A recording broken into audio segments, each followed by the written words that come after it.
Wow.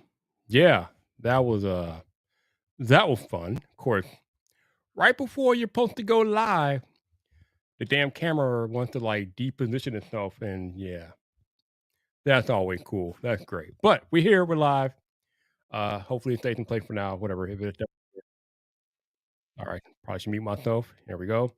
Yeah, hopefully it stays in place. If not, then yeah, you'll see me have to readjust during the stream. I don't know. I probably need to get an actual dedicated like location instead of putting it on top of the monitor. So that's probably something to do whenever I don't know, whatever. But what's up? How y'all doing? We got people in the chat. I appreciate y'all being here. Thank you guys for waiting. Appreciate the patience. Sorry I'm late, but yeah, sometimes life happens. You got to deal with life, and we're here. But let's go ahead. Let's get into the intro, and then yeah, we'll see what happens because I have no plan for this live stream. I have no direction, no agenda, no nothing. Basically, I got nothing. So let's go to work. Current time is 6:12 p.m. Central Standard Time, which means if you are a Friday Night Vibe veteran, what? I'm not talking to you. Stop. Calm down. Damn, Siri. Jesus. Good Lord. So, if you're a Friday Night Vibe veteran, you know what's about to happen next. But if you're new here or somehow you catch the replay, then this is the part of the live stream I'm going to need you. I'm going to need you to turn your volume down. Pick it up. You don't turn your volume down because if you don't turn it down, I will not be held liable for what your neighbors think about you listening to some loud dude on YouTube. That's on you, not on me. That's on you, not on me. So this is your last warning to turn your volume down. This is your last warning. That's right. Let me put the meme in here. Boom. Your last warning to turn your volume down before I go ahead and I get started. So, you know what? What the hell? Let's have a little fun tonight. Let's do this. Woo! Actually, before I do that, let me take a drink real quick. Make sure the throat is all cleaned out, and then we'll go to work.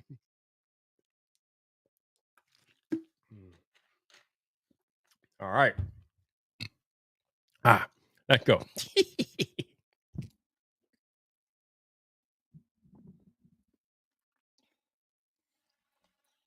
What's up, people? This your boy Viper, the man about tech, and we are.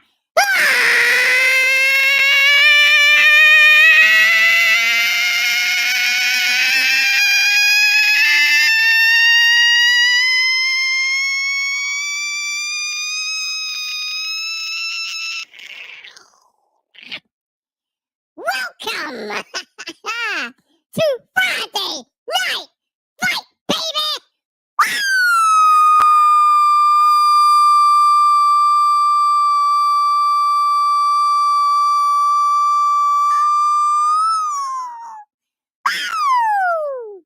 Oh, yeah! It is that day again! We are back! We are live on YouTube, baby! Yeah, that's right. We're gonna have a little fun with that tonight. But before I get started with tonight's festivities, let me see who I got in the chat tonight. First on the list, my head of security, El Jefe Reviews. What's up, Jeff? How you doing, baby? We got this imposter in the stream. Somebody get him out of there. Get him out of there. What's going on? We got Tuvo O. What's up, Tuvo? How you doing? We got my man Joseph Brood. What's up, Joseph? How you doing, man? Good to see you. We got Wisdom Empire. What's up, man? How you doing? We got Barry Johnson in the cut. What's up, sir? How you doing? And my man, the Tech God, is here. What's up, man? How you doing? We got Cool Gamer in the cut. What's up, bro? How you been? Rebecca, you is in the building. Hey, Rebecca, how you doing? Good to see you out here. We got Tech for your needs. What's up, bro? How you doing? What's going on with you? And who else we got? Let me keep going. That might be it. I might have carried some people away with my tardiness. Hold on. We got nope. We got Alex Jackson down there. What's up, Alex? How you doing? Good to see you. And Marcus fans is here as well. What's up, Marcus? How you doing, man? And Jay Boogie is in the building. What's up, Jay Boogie? How you doing? Appreciate y'all being in the cut. Also, shout out to my Lurk Squad. I see there's a few of you out there lurking whose name I did not call. So I appreciate y'all being here and rocking out with me, even though you don't want to, or for whatever reason you cannot announce yourself. Appreciate you rocking with Viper. Thank you for being here. Hopefully you have a few minutes of enjoyment and entertainment with me on this Friday night. My man Elvid. Hey, it's here. What's up, bro? How you doing, man? Good to see you out here. What's going on with you? And Theory is warning me about the decibel level, but it's Friday night. That's what we do out here. That's what we do. So, as I said, I got no plan for this live stream. Like, there's not really anything that's really going on that I really want to address or talk about. Tech is kind of at a slow point right now. There's nothing really happening with tech. On Wednesday, I talked about Apple's VR headset and how I feel like it might flop because there's no purpose for it. So if you want to listen to that conversation, go back to watch Wednesday's live stream. I talked about it there. The only thing that's really going on that I've seen on Twitter today is the Twitter legacy verified users are beginning to lose their ish because they're going to lose they may or may not lose their legacy verification check mark tomorrow, and they got feelings about that. Listen, man, listen, bro. Let me tell y'all something right quick, right? Let me tell y'all something. Your boy Viper was operating on Twitter for 13 years without a check mark, and I was doing just fine. You will live, okay? It is not the end of the world if you don't have a check mark, all right? 13 years of my Twitter life, I was operating without a check mark. And then Elon came along and shook up the whole globe, and now I got a check mark because I'm subscribed to Twitter Blue, blah, blah, blah, blah, blah, whatever. But if you are not willing to pay for the check mark, it's okay. But I don't really care if you're not going to pay for the check mark. I don't need to keep hearing about how you're not going to pay for the check mark. I don't care. Like, just don't pay for it. Don't pay for it. Just don't pay for it, man. It's cool. You'll live. You'll survive as the normal folk have survived on the platform for all these years. You will live. Contrary to what people might believe about the platform in its current state, you can still have a good Twitter experience without having a check mark today. Honestly, I don't think much has changed, although Elon will love you to believe that if you don't pay for Twitter Blue, then your experience might be degraded. But I don't think that's the case. Although I mean, I guess I don't know firsthand because I don't really I had Twitter Blue, but I don't think your experience is going to change much either if you pay for Twitter Blue or not.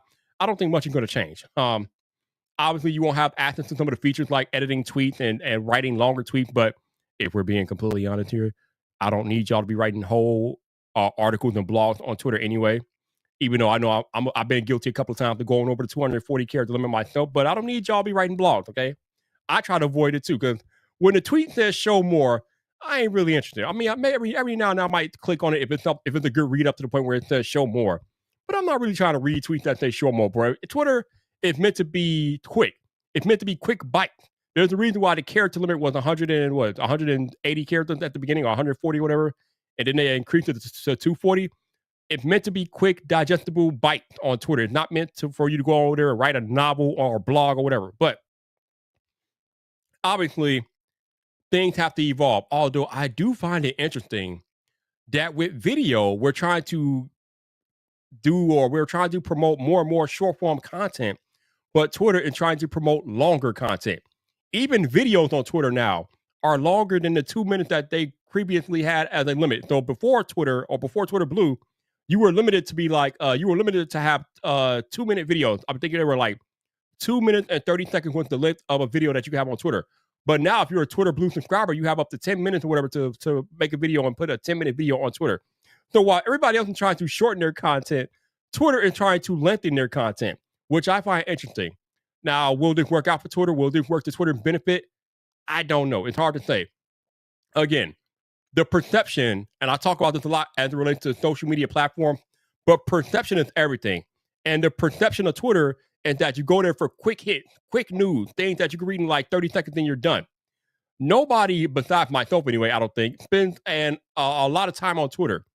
I'd imagine, I mean, if you were to aggregate, excuse me, the average time that a single person spends on Twitter per day, I would probably guess is an hour or less.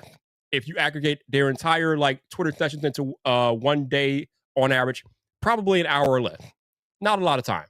But I could be wrong. Maybe people are using Twitter for longer than an hour a day. I do, but I'm me. I'm crazy. Twitter's my country. But the average Twitter user, I can't imagine them being on that site for an hour or more than an hour a day. Because it's not designed for you to sit on there and scroll endlessly. Now, I know some people do that, but the platform and its design is not designed for you to spend like all day and night on it. It's just not, it wasn't made that way. So that's not how most people use it. in my opinion. So the fact that they're trying to promote longer form content on there kind of goes against what the principles of the platform and the foundation of that platform truly is. Like I said, we'll have to see if it actually has any effect down the line. We'll have to see if it actually keeps people on the platform longer. Because that's the other thing about Twitter. Twitter is the one platform where you can use to guide users and clients to other links. I mean, when I used to back in the day when I used to upload a new YouTube video, I used to go to Twitter and post the link. Now I don't do that the way I used to do it anymore because Twitter, like most other social platforms, they will bury any post that have an external link on it, which is crazy because again, back in the day, Twitter was the site where you went to post your external links and get people to go check out your newspaper or your videos and different things like that. But they've since changed the way that works. But now Twitter is burying anything that has an external link. So what we've been doing and what I've done and what a lot of people are starting to do now is in the first tweet, you'll post like a basic Twitter status, and then the tweet beneath that, you will post the link because the hope is that the initial tweet won't get buried, but if people see the connecting tweet, then they'll still have access to that link and that particular post won't get buried. But I don't know. Joseph says that original character limit was at least in part due to SMS limitations at the time. And that might be true. I mean, that's probably true. But again, the site was still meant for people to get short bites of information and news. It wasn't meant for people to like write entire articles. That was never the intended purpose of Twitter. At least I don't think it was. But I know things change over time. Obviously, you have to evolve with the time. But again, I just find it interesting while everybody else is trying to shorten up their content, Twitter is trying to expand and make it possible to have longer form content. So I'm just curious how that will work out for Twitter. Hell, Twitter be like, I drank a cup of coffee yesterday, right? Right? They be writing their whole life stories on Twitter like, bro, that's not what the site is for, yo. That's not why we're here out here. Come on now. Come on, bro. Come out. What are you doing out here?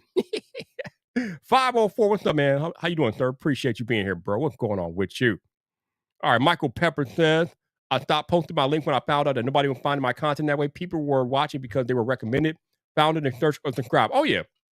Now, when I post links on Twitter and I check my YouTube analytics for traffic sources, I still see that traffic is coming from Twitter. So people are accessing those links for sure.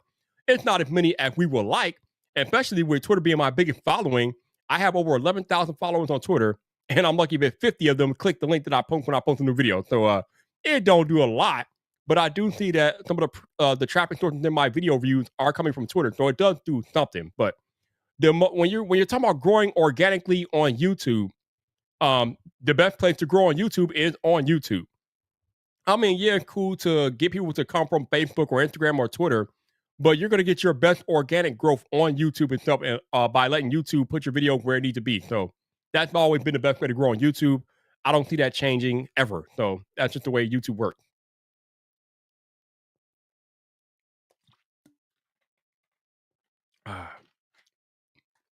All right, what else we got? Oh, we got 26 people watching the live stream. I need y'all to stick around for a few minutes because after I'm done with these comments, we have to have a chat that I was having this morning. We gotta have a creator heart to heart out here. Since I got a few of y'all in here, so y'all 26 people, I need y'all to stick around for like a couple of minutes, and then we'll have our heart to heart. Let me get through these comments though. Michael said that 0.111 or 0.0001% came from Twitter. Hey, every little bit helps, right? Every little bit helps. El Jefe says, to be fair, there are some seriously good threads, but sometimes they are just bad takes about crap nobody cares about. That's true. Oh, yeah, absolutely. Absolutely. All right. So now that I'm caught up with the comments here. So creators, we got to have a heart-to-heart. Now, if you come to my coffee talk discussions in the morning, you already know where I'm going with this. But if you don't come to my coffee talk, then stick around, have a chat, and hopefully you can get to a device where you can comment in the live chat because I'm going to need y'all to start commenting in the live chat. But we got to have a serious talk about creator communication and creators not getting taken advantage of. I know most of y'all watching here, you follow me on Twitter and you've seen what's been going on with the stream element situation and different things like that. If you're a full-time creator or if you're trying to become a full-time creator on YouTube or any other platform for that matter, but this relates more to YouTube than anything, you know that working with brands can sometimes be difficult, right? Because brands, they are used to the old school way of doing things, right? they are still worried about vanity metrics for the most part. They're trying to find, well, most, I won't say a lot of brands are coming around, but the bigger brands are still focusing on the biggest creators with the biggest following, different things like that. So when you are an up and coming creator or a smaller creator trying to get your foothold in the brand game, brands are ruthless out here, yo. And they are they're trying to take advantage of us any way they can because there's no universal guideline for how we should be working with and negotiating with brands. Every individual creator runs their business as they see fit. They don't follow any structure on how they price themselves. And here lies the problem. Because we don't follow any guideline for how we price ourselves, and our pricing is all over the place. It doesn't matter what your follower count is, the pricing is all over the place. These brands are taking advantage of newer creators who don't know how to price themselves. Unfortunately, I had a friend that got into a situation where she was kind of taken advantage of by a brand, by Extreme Elements, because they offered her a deal. Now, actually, no, let me back up because this ain't gonna make no sense if I don't back up. So, Stream Elements, I didn't even know that Stream Elements connected creators with brands until like weeks ago, right? I always thought they were like, they had the Stream robots and the Stream bots, and I thought they were all about streaming. But apparently, Stream Elements has a program where they connect creators with different brands like HelloFresh and other brands and different things like that, like ExpressVPN or whatever, right?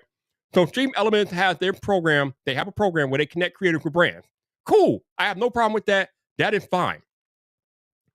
What is not fine, in my opinion, is Stream Elements. Part of their program is that they connect these creators with brands, and they work with creators of all sizes. So even if you're a brand new creator trying to get to get your feet wet with sponsorships and different things like that, you can work with Stream Elements to get a brand deal, even at like 1,000 subscribers, 2,000, whatever. Right.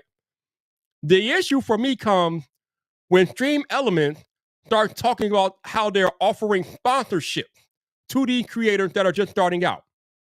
Now, I know that sometimes we might not understand what the word sponsorship entails, but let me tell you what Viper and most of the creators that been doing it for a while, how we view sponsorship. And again, for those of y'all watching, feel free to comment your thoughts in the chat too. I will gladly highlight those and we can talk about it. When a brand is sponsoring a creator, right? When a creator is doing a sponsored deal with a brand, in my opinion, in my thought process, that means that creator and that brand have come to a contractual agreement that the brand is going to pay the creator X amount of money. And that creator is going to get paid that X amount of money regardless of how the video does or how that video converts for the brand. So let's say the creator is doing the video with the brand, and the brand's goal is to get customers to sign up for their product or service and different things like that, right? Well, if it's a sponsored video, it does not matter how many signups that creator gets. The brand agrees to pay the creator a certain amount of money for that creator's time, that creator's audience, and that creator's ability to create a video for the brand. Because in essence, what is happening is that the creator themselves will produce an advertising spot for the brand. Now, the brand might have some things that they want the creator to do in the video, like hit certain talking points or put the ad spot in a certain place in the video, and that's fine if the brand is paying for that video with no expectation of performance or metrics and things like that. But that is what we think about when we talk about a sponsorship. There is money guaranteed no matter how the creator converts for the brand. Then you have affiliate marketing, which is almost the complete opposite of that. So when you have affiliate marketing, a creator might be working with a brand on a video, right? But there's no contractual obligations in place. There's no guarantee of the creator making any money. In fact, when it's affiliate marketing being done, the only way the creator gets paid is if they convert for the brand, if they sell something, or if an audience member signs up for a product or service, or if the customer buys something from the brand. Then the creator makes a commission off of the sales that are gained from that video.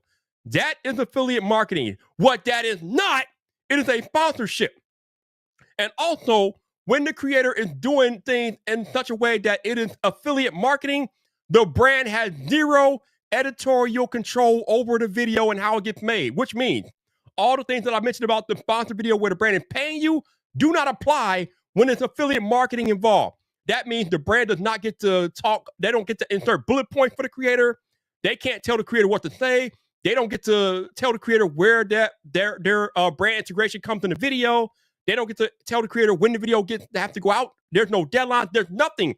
The brand has zero control if it's an affiliate marketing deal because there's no guarantee of money exchanging hands between the creator and the brand. The issue that I have with Stream Elements is that they are offering, or their messaging is telling creators that they're offering sponsorships when in actuality they're offering affiliate marketing deals. But the further issue is that their wording and their messaging is off, but they're making creators do things that creators would only do if they were doing a sponsored paid video.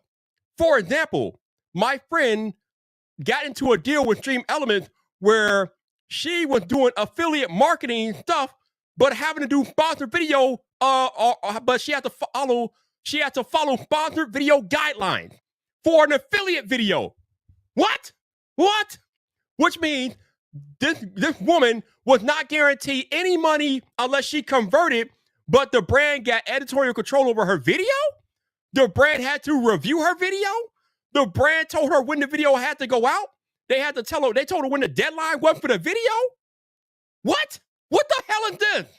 When? Since when does this happen? What is this?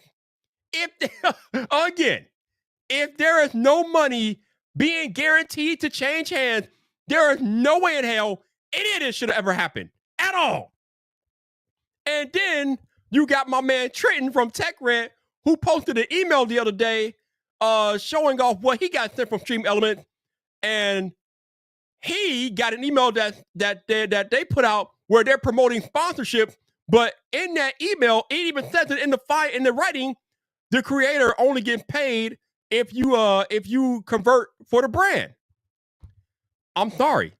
Maybe I'm just dumb, but I don't think I'm dumb. But if you are not guaranteeing us money for making that content, you are not sponsoring us. You are trying to connect us to an affiliate deal, which again, there's nothing wrong with affiliate marketing and doing affiliate videos. But if that's what it is, then you as a brand get zero control over the video. You get no editorial privileges over that video. There is zero communication between me and you if you're not paying me. You don't get to review my video. You don't get to influence how the video is made. You don't get to give me any deadlines. You get no thought, no input, nothing in how I create that video if you are not paying me money to create it for you. How many videos have we done as tech creators, right? Where we get sent a product, but these brands that send the product, they understand that when they send the product, number one, there's no guarantee that you will get a video just because you sent out the product. Yes, the expectation, the unwritten expectation is that we will make a video for you if you send us the product. But legally, we are not obligated to even do a video just because you send the product. Because again, sending a product means nothing if there's no contractual obligation in place, or there's no agreement that you're going to pay me to make a video. So because there's no contractual obligation in place, even if you send me a product, you get no editorial control over my video. You get zero say. Which is why I always caution brands, if you're going to send a product, you better send it when it's ready to go, and don't send me no half-baked crap. Because if you send me a half-baked product, guess what my video is going to look like? I'm going to be roasting your product like a s'mores in the summertime. It's going to get roasted, and it'll be all your fault. Creators, we got to communicate with each other. That's really what this is all about. We need to be more communicative with each other as it relates to what these brands are doing. Now, I know when it comes to talking about numbers and different things like that, it gets a little personal, and that's cool. But you can give ballpark. You don't have to get the exact total of what you're doing out there because that is kind of invasive. But at the very minimum, you can give ballpark. My very first brand deal from my time on Clubhouse was for 5 figures, okay? If you're already giving out the exact number in public, but I'm not gonna give it out again, but it was 5 figures. And that 5 figures were for me to do a Clubhouse room 1 time a week for a year.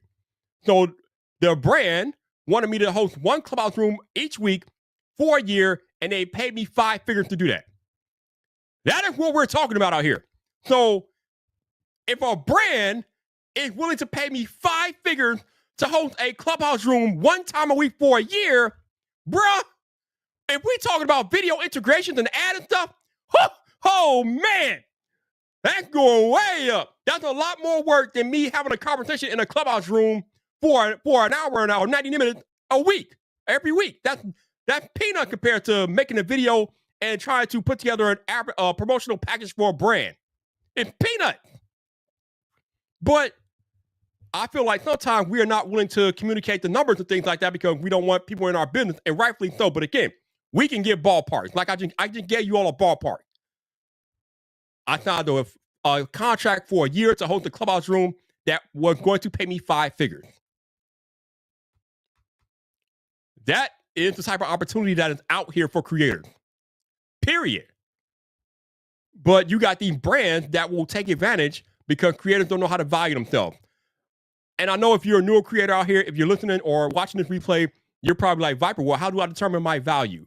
I know it's a little bit harder for newer creators to figure out how to determine their value. But ask somebody, please. Reach out to me. Reach out to Hefe. Reach out to anybody else that you see us talking to or something. Reach out. Ask. We will tell you. And if I don't have the answer, I know somebody who will. You got other people out there like Roberto Blake, Nick Nimmin, Daniel Patal, Justin Moore. Reach out. Ask somebody, please. Just don't go in there blind without the information, and then you end up getting taken advantage of because you were unwilling to reach out. I had Roberto Blake in my coffee talk this morning, and he was pissed because he feels like creators don't do the legwork to get educated about how to value themselves. And I couldn't even argue with him. There's so much information out there as it relates to how to properly value yourself as it relates to brand deals. What the hell was that? Ew, what was on my arm? Oh, man. What was that? Oh, man. I don't know what the hell just jumped on my arm, but that was a big looking bug. What the hell? What the? Whoa, what is that? Hold on, y'all. I don't know what the hell this bug is, but he got to go. Hey! What is that? Like a big ass cockroach. What is this? Hold on. We got it. Hold on. Time out, yo. Damn it. Where is the napkin when I need it? This little punk ass bug and all. What? How do you get on my arm, though, bro? Come on, bro. Come on. Oh, no. Bro. Oh, man. Come on, Piper. Get him. Get back here. Get back here. Get back. Now, hold on, y'all. I gotta get this little bitch. This thing is huge. Get your. Where you go? Whoa, he flies? Oh, dude, no wonder. That's what's going on. He flies. Bruh. Oh, he flew away. Oh, there he. Whoa, where you go? Wait, come on, y'all. Hold on, baby.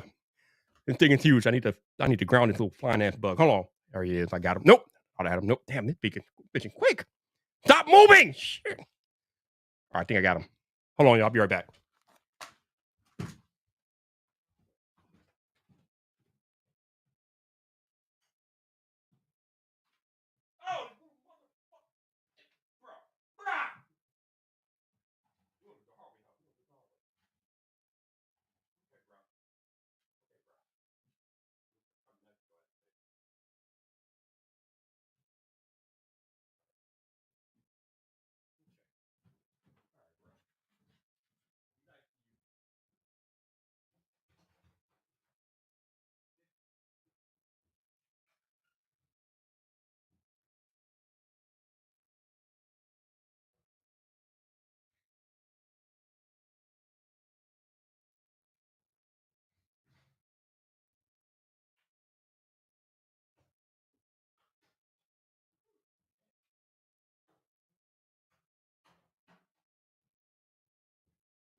Okay.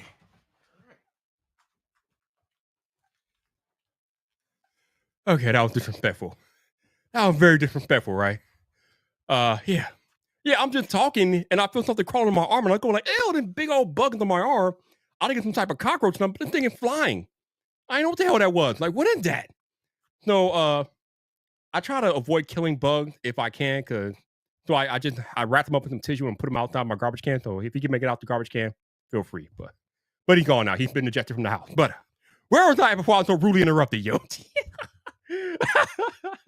I tell you, you never know what you get on this live stream, yo. You never know what you get on this live stream. Oh my goodness. Hey, what What is Rob?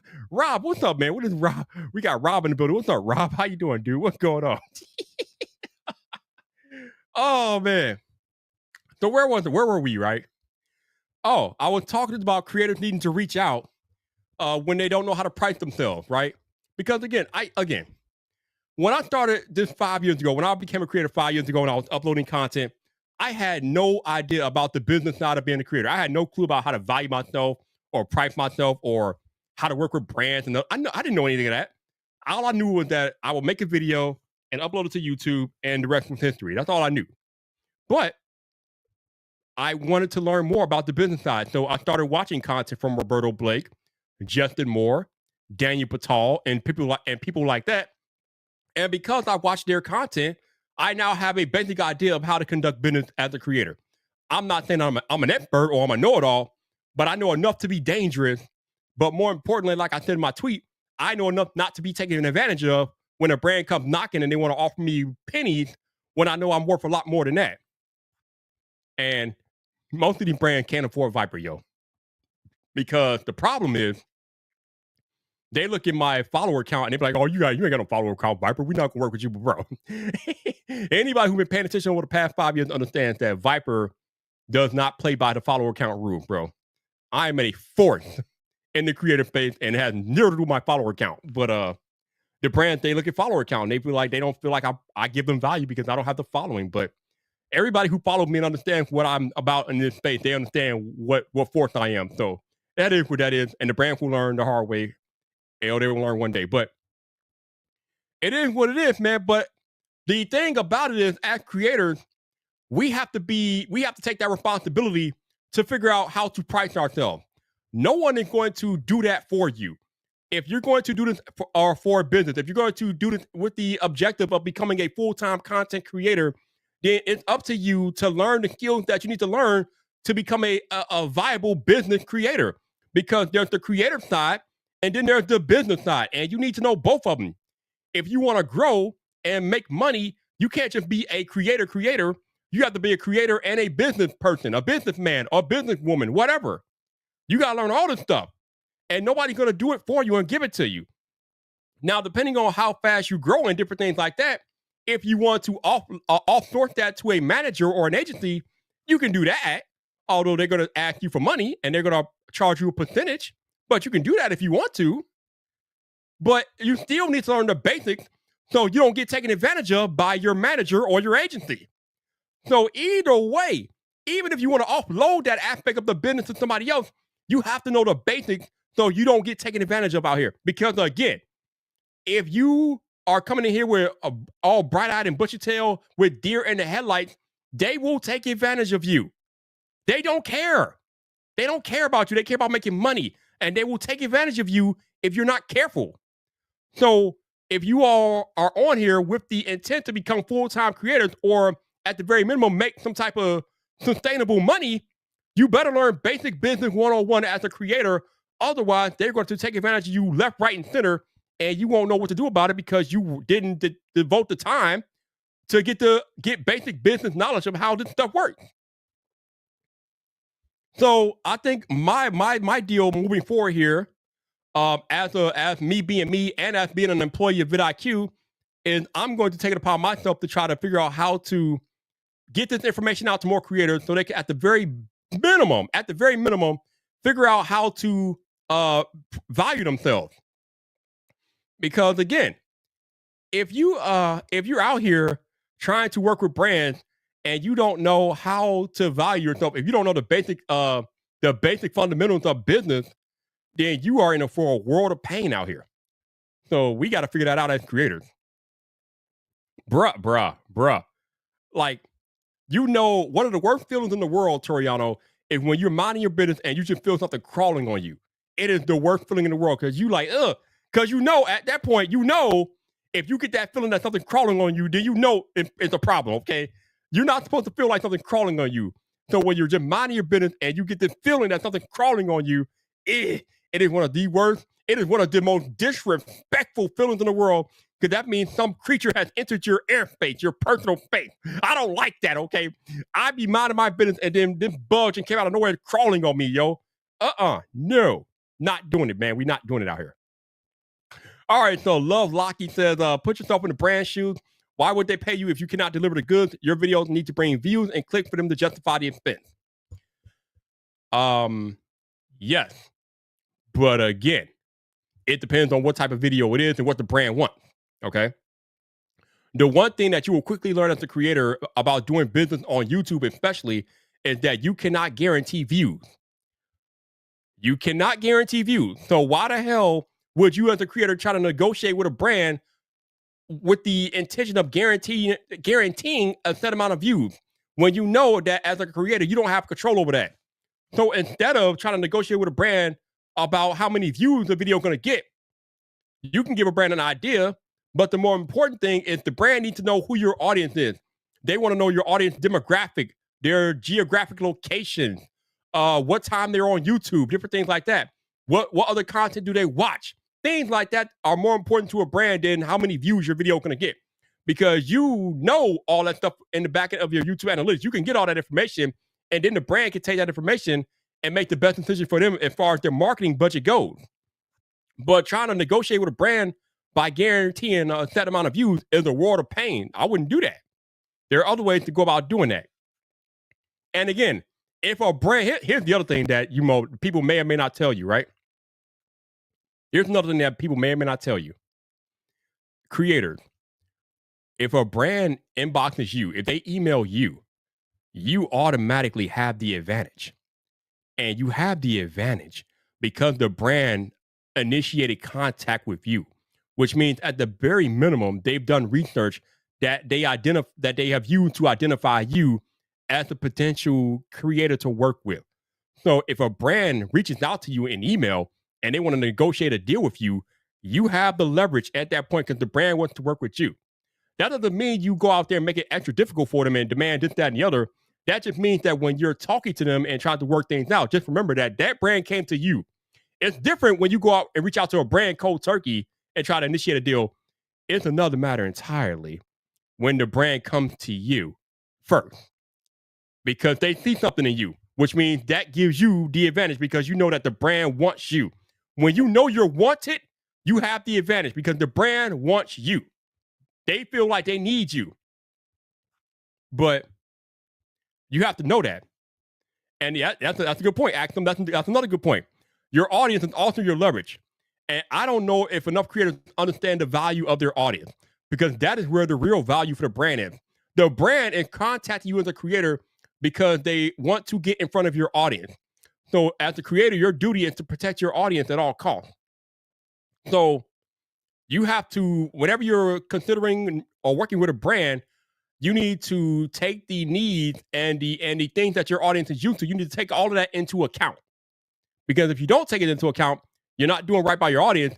And if you put something in front of them that makes no sense to them, that is going to begin to erode that trust that you built up with your audience, because they're going to feel like you don't care about them and you're just there to waste their time. And then that's the beginning of the end right there. So as the creator, you need to be extra protective of your audience. And as Shelly highlighted in the chat here, not all brand campaigns are conversion-based only. Some are awareness and exposure, which is, again, it's good, right? That's the other thing that as a creator, if you're negotiating with brands, you need to understand and figure out what the brand wants.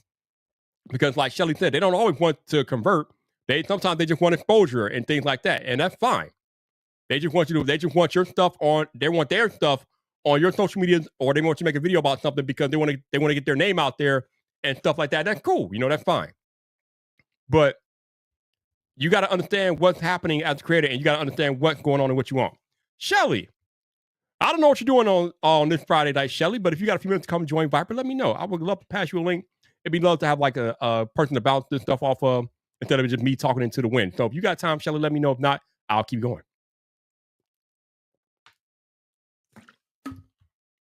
But yeah, that's my thing, man. We got to be smart about what's going on out here, because there's too many creators out here being taken advantage of. I'm not a fan. I'm not about that life. The cool thing is that when I put the tweet out there yesterday or the other day about Stream Elements and about how I did not agree with their wording, apparently that tweet made so much noise that somebody from Stream Elements requested to talk to me, which is cool, because when I go talk to this person next week, because we have a call set up for next week, When I go talk to this person next week, I'm going to tell them, bro, you need to redo your wording because your wording is very deceiving and misleading, and I don't like it. It just needs to change. You need to be more honest about what you're doing. Because as I said in my tweet, I don't have a problem with Stream Elements. I don't know them. I don't have a problem with them. What I have a problem with is the messaging. And I know that they offer some good there are some good aspects of what they offer creators. For example, like I said earlier in the stream, right? Hold on, y'all. Stream Elements connect creators with brands. And that is a valuable thing, especially for newer creators who might not understand how to do that for themselves. Stream Elements will connect you with brands as a creator. As a newer creator, that is crazy, right? Like HelloFresh is a pretty big brand. So if you're a new creator with like what with 500 or 1,000 subscribers, and there's a company out there that can connect you with a major brand like HelloFresh, that's the world. That's crazy, right? But they're connecting you with a brand, and then they're letting that brand take advantage of you, and that's where I draw the line. Okay, that's where I draw the line. Connect us with brands. Fine, do that, but don't let the brand take advantage of us. Don't do that. That's crazy. Like, you're supposed to be working with creators, not getting us put in tricky situations. What are we doing here? All right, let me get Shelly this link. We can get Shelly in here. Let's see. How do I do this?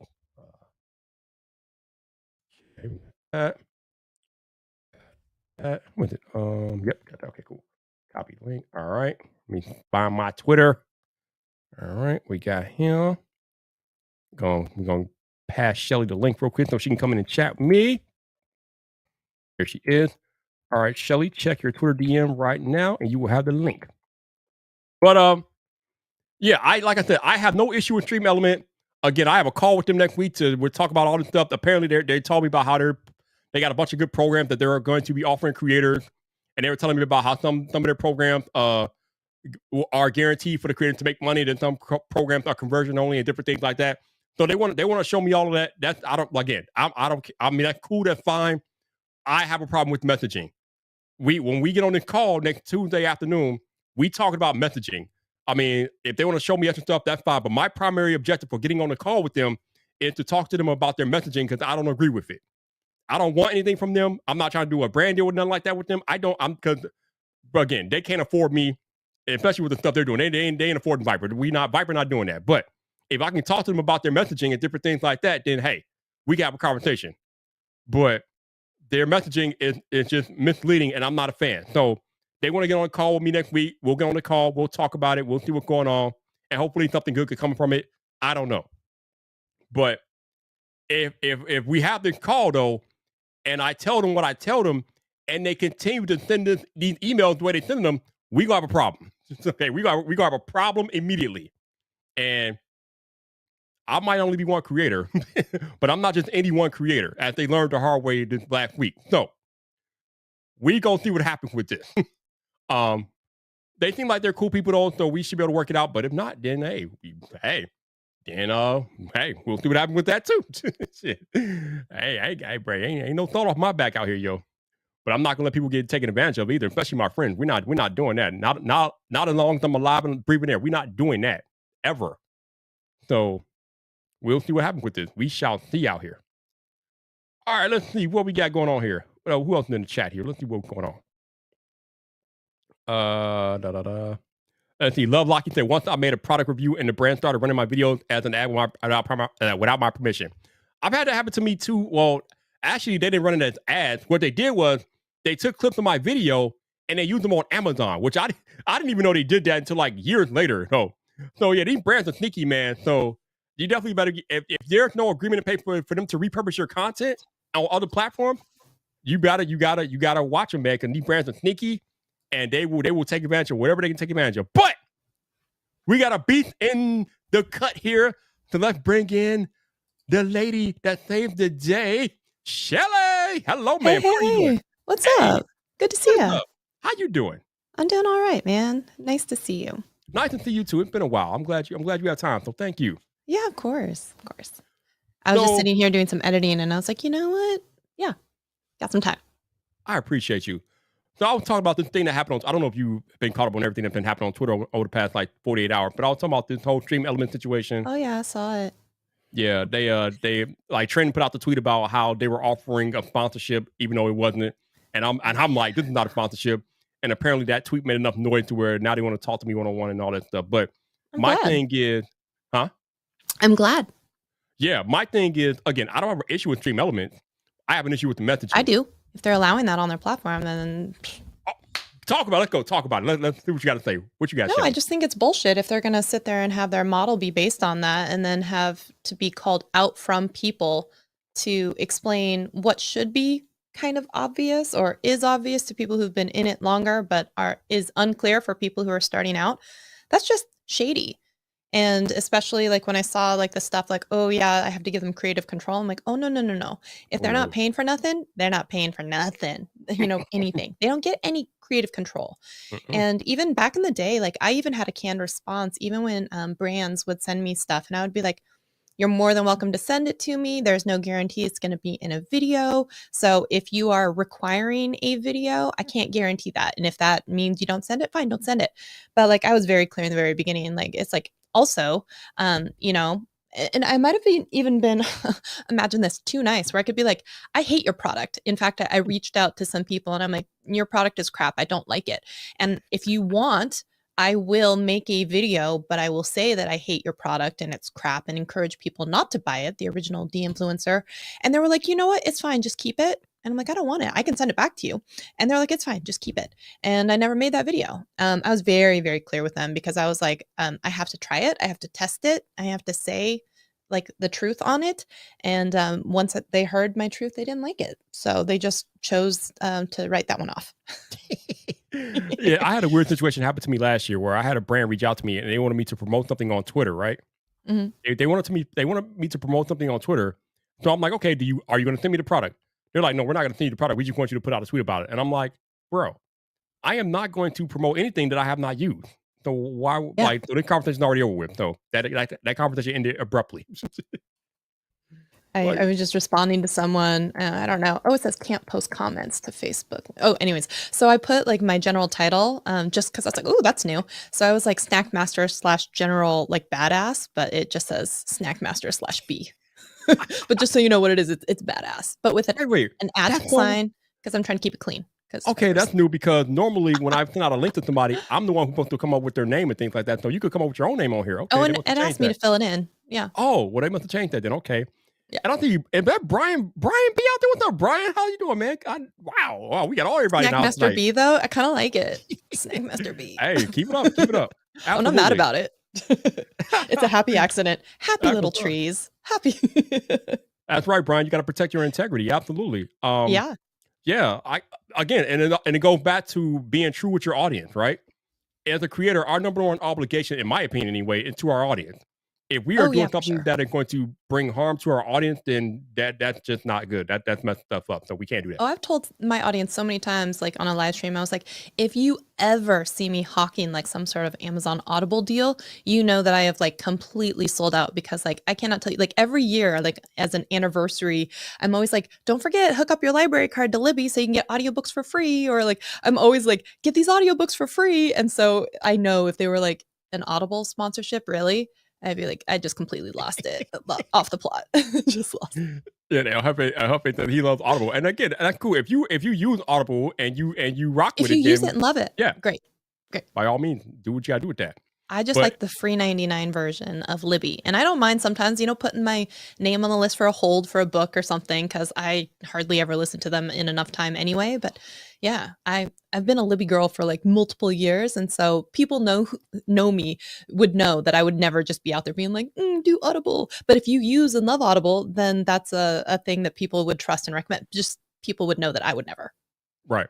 And for me personally, for me on that end, Shelly, I don't think I will ever do a VPN video or a sponsorship or anything with a VPN. I don't use VPN. I just and plus a lot of times the free one just built into the Google like phone. Yeah, now Google has the free one built in. And the other thing about VPN is that sometimes those emails are dressed up as actual malware that is meant to hack your account. I've seen that with that .rar. I don't trust anything VPN. So you won't ever see Viper doing any deals with VPNs. I have been offered NordVPN. I've never been off Nord, but I had somebody come through for a ExpressVPN, and I had a company called Prado, and then Infinity.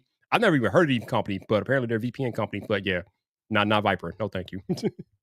Oh, you know what's really weird is so I put my title as Snack Master and General Badass, but I got cut off.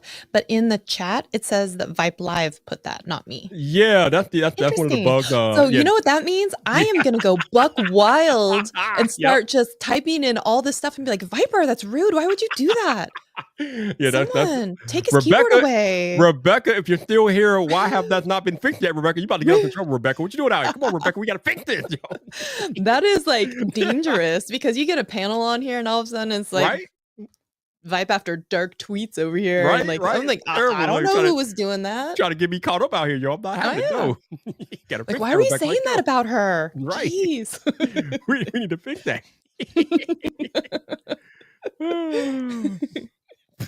Brian said, I heard no word to stop anything as integration and think we hate it. Oh, I don't know. Maybe. I don't know. I have no idea. They were doing a lot of brand creator integrations a few years ago, but they kind of slowed down. I think after they got hacked, they kind of had to take a step back. But Nordic I know Nordic one of the more notable VPNs out there. So if I were to ever like approach a VPN type deal, Nord probably one of the first companies I would consider. But no, but I'm not doing that. You know, I did have the Google, because I pay for Google One, you know, for extra storage and stuff and cash back. And so I have the Google VPN that gets automatically, if you want, turned on. And I took my iPad into the Genius Bar because I was like, man, my battery just keeps dying. I was like, oh, maybe I'll just pay the $120 to get a new battery because it's like an older, like several years old model. And they were like, oh, well, one of the things like killing it off really fast is this VPN. You really need to turn that off. So just random, but musings. Sharing that with you. Yeah, and as we all know what happened with Linus Tech Tips the past week about him getting hacked, as I told you guys before, just be careful about the stuff that you're clicking in your emails and the things that you're installing on your computer. If you don't trust where it's coming from, don't install it on your computer. Just don't do that. And just a general rule, if you're a creator with a YouTube channel, you should definitely be careful of any links in any email that you get regardless. So just be careful out there. And the least you can do is hover over it to see like what the address URL, or like you can right click on it and copy to, you know, like a notepad or something like that without actually clicking on the link. Do a little bit of like due diligence. I do want to address this. So it says good day playing. So this isn't exactly addressing this, but it is tangentially related. I don't know if you've listened to the audiobook on Audible or Libby for or read the book for Like, Comment, Subscribe, The History of YouTube. And I mean, it's like a 20-hour audiobook, but it is fascinating talking about the history of YouTube and all the different things. But I think it's so fascinating because I feel like TikTok is really YouTube from like 5 or 6 years ago. And like everything is starting to like just recycle itself, whether it's the undisclosed sponsorships or whatever else. But people being so upset about TikTok with their internal heating team and like, you know, deciding which videos sometimes could get an extra push in the algorithm, as if YouTube themselves didn't have an entire team of people looking for videos inside of specific verticals to also heat. They had an entire team for that. They called them like the hot makers or the hit maker. I mean, they called it a special team name. And that's all they did was scour these verticals and look for stuff in lifestyle or fitness or beauty and then heat those videos up. So it's like, y'all are mad about something that has been in existence since the very beginning. And like, it wasn't until like 4 years, 5 years into YouTube where they finally switched over to an algorithm that was based on like view history and not, I mean, like, it is wild what people choose to be so upset about, but that's just a tangential point. As far as specifically YouTube Shorts, one thing I have heard and I have talked to about YouTube when we were in the creator, you know, the Shorts Day, one thing that I talked to Team YouTube about was like, hey, if I upload a video, if it's 4K from my phone and I do anything inside the Shorts camera, such as add a filter, add a title, add any, you know, text, anything like that, it will automatically only ever process it as 720. If I go to my computer and upload that video, it will process it as 4K, but I can't add the music. So you're actually putting this rock and hard place if you want really high quality content, but we can't put 4K content if we upload it from our phones because you're going to then put us at like 720. And they were like, that's weird, but true. And that was the end of that conversation. Although they do try and say in some of their documentation that they prefer stuff to be used and made inside of the Shorts camera and like text added or something like that. And so it's not necessarily going to harm or hurt, but they say they prefer, and they use that term loosely, prefer. So to piggyback off of that, good day. I don't know if YouTube favors any particular device. I don't think so because there are way too many devices to prioritize one over another. Yeah. What I will say is that from one of my recent videos, I found out, or I already knew this, but I kind of got it reaffirmed that most of my audience is watching on a mobile device. So they're watching on a cell phone or a tablet or something like that. So if you are making videos and you know what device your audience is watching on, then that's more information that you can use to try to prioritize how you make that video and what you're doing. And this really comes into play when we're talking about how you create thumbnails, right? A lot of creators, they create thumbnails on their computer, but they don't like downsize them to see how they look on a mobile phone. And that's very important because if you're not taking into account how your thumbnail will look to somebody looking at it from a mobile phone, then you might be missing out on views because you're not taking the mobile device into consideration when you're creating your thumbnails. So that's just something to be aware of. If you can figure out what devices your people are watching your content most on, then you can optimize your content to better suit them to. So just be aware of that. So what else is going on in the world of Shelly? Are you doing any traveling anytime soon? Are you sticking in Seattle for a while, or what's going on with you? I am going to be doing some traveling soon. So a few different trips. So one, I found out my mom is taking me. It's a whole roundabout weird thing, but basically the end of the long story longer than it needs to be is I'm going to Iceland in like September, no, August. So I'm super excited about that on a cruise. And that'll be super fun. And so I'm sharing a tiny little room with my mom. We'll see how that goes for a week. I'm definitely going to be upgrading the both of us to like unlimited alcohol because she doesn't really drink, but I will be to survive the week. So we'll see how that goes. And then actually, even though I don't do a lot of beauty content anymore, I still have a lot of friends that I made from that time. And I used to go to those conventions and such, and they invited me to do one of these. It's like a girls content creator, but they're all beauty content creators trip that's happening in Charleston, South Carolina at the end of May. So I'm super excited because I'm like the only person who doesn't really make beauty content anymore. And I'm just like, I'll hold your camera for you guys while you make some TikToks. I'm just happy to be here. So yeah, there's that. I'm excited. That is pretty awesome.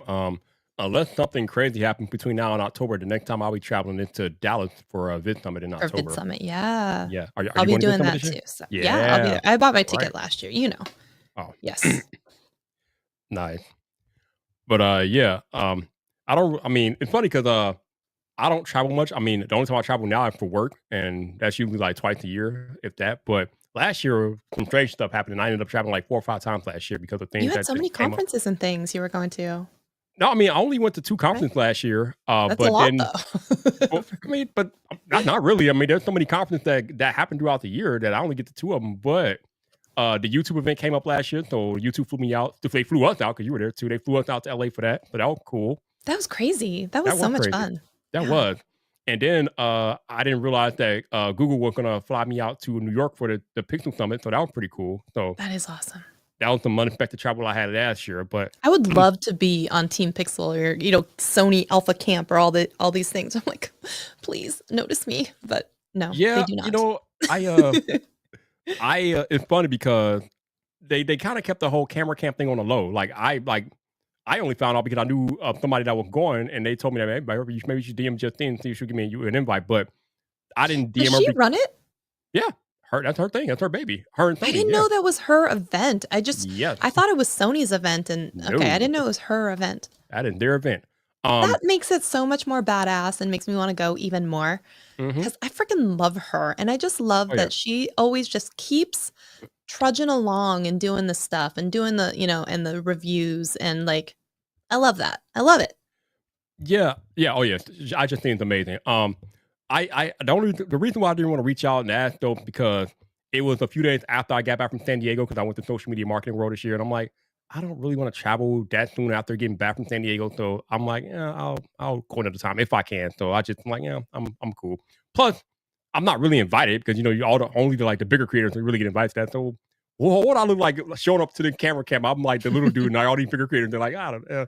I'm like, maybe one day. I mean, I don't have a Maybe problem. one day, right? We'll One day. both be there, and we'll just be One like, day. "Oh my god, it's you!" We're like, "Yes!" Yeah, but I know I saw Roberto there and Gerald Undone, oh yeah, and oh yeah. Renee, and I was just like, "Oh man, one day, Viper, we're gonna go. We're gonna go." I love that Renee gets to go to all these events now in the creator space. Like, I just love seeing him there. Like, he was at Vid Summit, and he was at VidCon, and now he's at Camera Camp. Like, I love the I fact that he gets to know. travel more. Yeah, agreed. More people should get to know him. He's so great. I Renee is love great, him. and I love him. He has the it's so patience of a saint. crazy because in the tech space recently, I think a lot of us have been kind of feeling down on the tech space just because of how toxic it's become lately. And Right? I know Renee was feeling it too.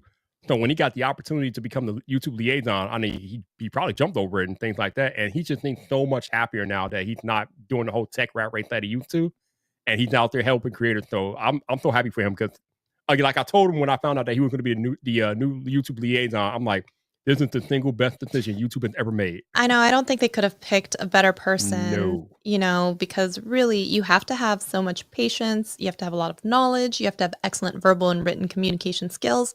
And you probably have to be a little bit older because if you're like some 21-year-old hotshot that, like it's harder for some people to take you seriously. Sorry, not to be ageist, but some people want to feel like that person has been in the space and industry and has some experience. And he has a lot of that from writing for magazine publications and Yep. having a successful YouTube channel. So I really think they knocked it out of the park with that decision. I don't think they could have chosen a better person. He's They great. could not have. And he's Yeah. been taking the bull by the horns, and he's been amazing with that whole He's been so position. good at it, He's been right? amazing. Yes. It's been great to just sit back and watch and be like, go, buddy, go. I love it. Yes. Yeah. And the fact that he's out there and he's willing to listen to creators, and it doesn't matter what your channel size is. If you tweet at him, he'll listen to you and he'll take your feedback. He'll take it back to the team and see if they can do something with it. So I think that's like a common misconception that creators have about YouTube is that YouTube doesn't listen. They listen. They just can't make the They changes really that you want do. Yeah. because the problem is they can't make the changes that you want because the changes that you want will impact a million other creators probably in a negative way. Yeah. Like there's a whole domino effect to what's going on here that y'all don't understand about behind the scenes. So when they're not making the choices that you want, there's probably a good reason why they don't make the change that you want. So Yeah, even having that dinner in LA when they flew us out there, like we sat next to all of these people that work at YouTube, and I'm sure you would think the last thing they want to do is sit and talk about YouTube and what you don't like about their, platform and stuff. But they were so attentive and, taking notes and like reach out to me, and they really genuinely cared. And it's just a shame that it's just really easy to dogpile on them and shit all over, the work that they have to do, which, one small button change, even a partial experiment for like 0.5% of the users is still like, like 10 million people or something. So, I mean, yeah, it's tough. It's tough. It's a tough one of the most position. shocking things for me personally was when I found out that YouTube executives know who I am and they've seen my videos. Like, wait, what? How? What? Right? What? It just seems surreal. You're like, Wait, really? what? You know, first of all, you know who I am, which is crazy enough, but you've seen a Viper video? Like, how? Like, how did that come across your feed? Like, yo, Love it. it's crazy. Yeah. So yeah, they're paying attention, but a lot of creators, they want to demonize YouTube, and because they feel they see YouTube as just a corporate entity, but there's like a bunch of real human beings behind the company. They're out here working, they're busting their behind, but because they're not doing what you want, they get demonized. But no, there's a big process in place for sure. Yeah. What's up, James? How you doing, man? Good to see you out here, bro. Hopefully you're having a good Friday night. Michael, let me talk about this real quick, because Jenna Ezerick is probably one of the most slept on creators in the history of content creation, okay? I know everybody talks about iJustine, and iJustine is amazing, but Jenna is a beast. Like, I don't think she gets nearly the credit that she deserves for being the creator that she is. She's not just there because of her sister. She's there because she is an amazing creator in her own right. Like you said, she's hosting the Sony series with Sydney, excuse me, and they're killing it. They're crushing it. And Jenna has been crushing it for a decade, yo. Like, she's been on the platform as long as Justine. So I think people need to like give her flowers because she's been doing it and she continues to do it. I see the comments that she gets and how she's doing her videos and things like that, and how she does sponsorship and all this stuff. And people be trying to dog her. I'm like, bruh, she's out here living her best life, and you out here trying to dog her. Stop it. Just no. Hey, you could tell them I said it, but Jenna is a beast, yo. Y'all can tell them I said that. Like, she knows what time it is, but she's been doing her thing, and she's going to continue to do her thing. Yes, absolutely. Give her the flowers. Speaking of people after Give her the No flowers. doubt. Speaking of flowers, we got my man Valley in the building. What's up, dude? How you doing? Another person who's out here crushing it on YouTube. My God, this man is growing like wildfire right now, yo. Every week he has like 1,000 new subscribers out here, bro. What's up, Nice. man? How you doing? Dude's been like he's been on a skyrocket trajectory lately, man. But kudos to you, man. Appreciate you being up here, bro. Hopefully your Friday going well, man. Yeah, Jenna is an amazing creator. She is incredible, for sure. People need to take more notice of what she's doing out here. Absolutely. So I found out something about you that I was not aware of. I guess I have not been paying enough attention lately. All right. But What's I that? found out that you own your own company and you have a company that deals with repurposing shorts and something like that. Yeah. I was not aware of this. So at when I was all. saying I was editing, that's what I'm doing. Yeah. So I have a company. Thanks for asking. It's called Content Minis. Yeah, right. And yeah. so I take people's long stream video podcasts or longer webinars or YouTube videos, and I cut them up and basically create micro content. So that could be shorts, it could be shorter clips, like for podcast clips, like think Joe Rogan.